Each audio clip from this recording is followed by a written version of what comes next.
एक बार ईश्वर ने एक आदमी को अपने पास बुलाया और पूछा कि तुम क्या चाहते हो।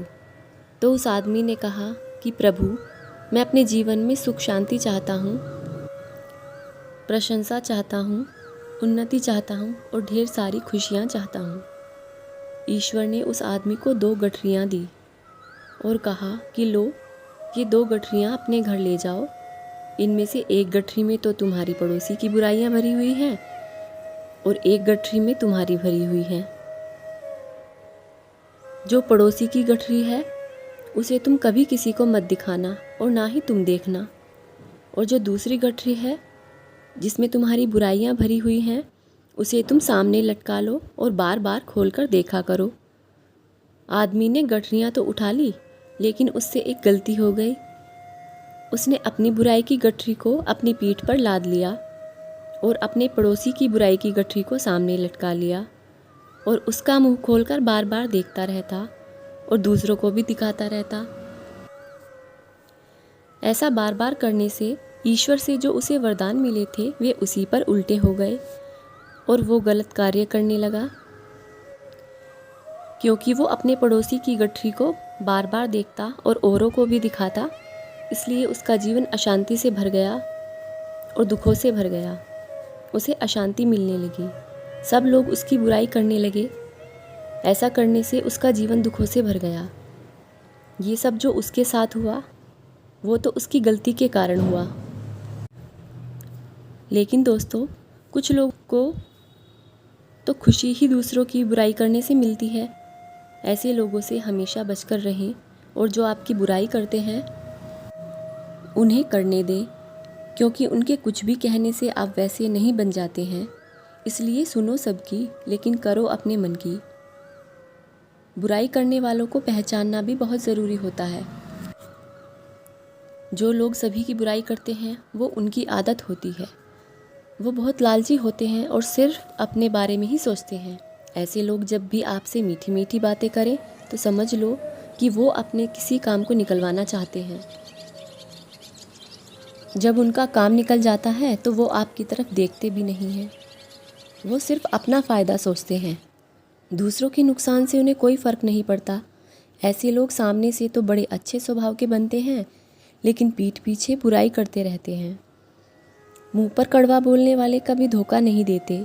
डरना तो मीठा बोलने वालों से चाहिए, जो दिल में तो नफ़रत पालते हैं और समय के साथ बदल जाते हैं। लेकिन कर्म का थप्पड़ इतना भारी होता है, हमारे जमा हुए पुण्य कब खत्म हो जाते हैं पता भी नहीं चलता। पुण्य खत्म होने पर समर्थ राजा को भी भीख मांगनी पड़ती है। इसलिए कभी किसी के साथ छल कपट करके किसी की आत्मा को मत दुखाओ। कोई अगर आपसे रिश्ता नहीं रखना चाहता तो उसे अपने से दूर कर लो, क्योंकि वक्त खुद ही उन्हें सिखा देगा। कभी कभी आप बिना कुछ गलत किए हुए भी बुरे बन जाते हैं, क्योंकि जैसा लोग चाहते थे आप वैसे नहीं करते। जैसे सिक्के के 2 पहलू होते हैं, वैसे ही इंसान के भी 2 पहलू होते हैं। अंदर से कुछ और होते हैं और बाहर से कुछ और। लोग जीतने वालों को पसंद नहीं करते। लोग जब खुद सफल नहीं हो सकते तो उनके पास बात करने का मुद्दा नहीं होता, तो फिर वो सफल लोगों को ही अपना निशाना बनाते हैं। ये याद रखिए कि जिस पेड़ पर सबसे ज़्यादा फल आते हैं उसी पर सबसे ज़्यादा पत्थर मारे जाते हैं। कुछ लोग तो ऐसे होते हैं कि उन्हें शिकायत करने की आदत होती है। मान लीजिए कि अगर गर्मी है तो गर्मी क्यों है, और अगर ठंड है तो इतनी ठंड क्यों है।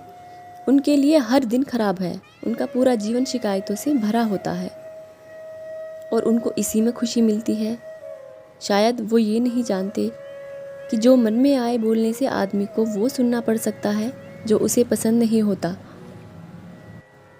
एक किसान ने अपने पड़ोसी की बुराई की, लेकिन बाद में अपनी गलती का एहसास होने पर वो एक मंदिर में गया और वहाँ के पुजारी से अपनी समस्या बताई।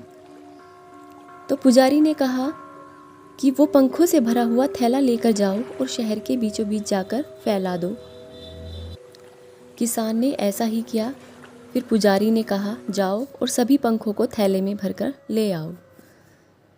किसान गया।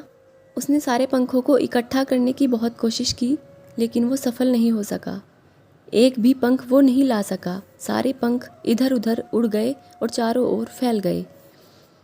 जब वो खाली थैला लेकर लौटा तो पुजारी जी ने कहा कि यही बात तो हमारे जीवन पर भी लागू होती है। तुमने बात तो आसानी से कह दी, लेकिन उसे वापस नहीं ले सकते। इसलिए कभी किसी की बुराई मत करो। जब हम किसी की बुराई करते हैं तो उसके स्वाभिमान को भी ठेस पहुंचती है। कुछ लोग तो सामने से ही बुराई करते हैं, वो ये नहीं सोचते कि इसके स्वाभिमान को कितनी ठेस पहुंचेगी। किसी की बुराई करने से तो अच्छा है कि हमारे अंदर जो बुराइयां हैं हम उन्हें ख़त्म करें। दूसरों की बुराई करने वाले लोग ज़्यादातर झूठे होते हैं। वे चाहे कितनी भी जल्दबाजी में हों, लेकिन किसी की बुराई करनी हो या किसी की सुननी हो तो बहुत ज़्यादा आनंद आता है उन्हें। लेकिन कभी कभी उनके साथ ऐसा भी हो जाता है कि वो अपने ही जाल में फंस जाते हैं। बुराई करना या किसी के पीछे निंदा करना सही नहीं होता। ऐसे लोग ईश्वर की नज़रों में सबसे बड़े दोषी होते हैं। ये एक ऐसी लत है जिससे लोगों के दिलों को चोट पहुंचती है, निर्दोषों को रुलाती है, करियर बर्बाद कर देती है। इसलिए अगली बार जब कोई भी किसी की निंदा करे तो अपने आप से पूछे कि क्या इन बातों में सच्चाई है? क्या निंदा करना या सुनना इतना ज़रूरी है? क्या मैं इतना सच्चा और गुणों वाला हूँ कि मेरे अंदर कोई बुराई नहीं है? या मैं किसी को कुछ भी कह सकता हूँ? सोचिए और कभी किसी की निंदा मत कीजिए।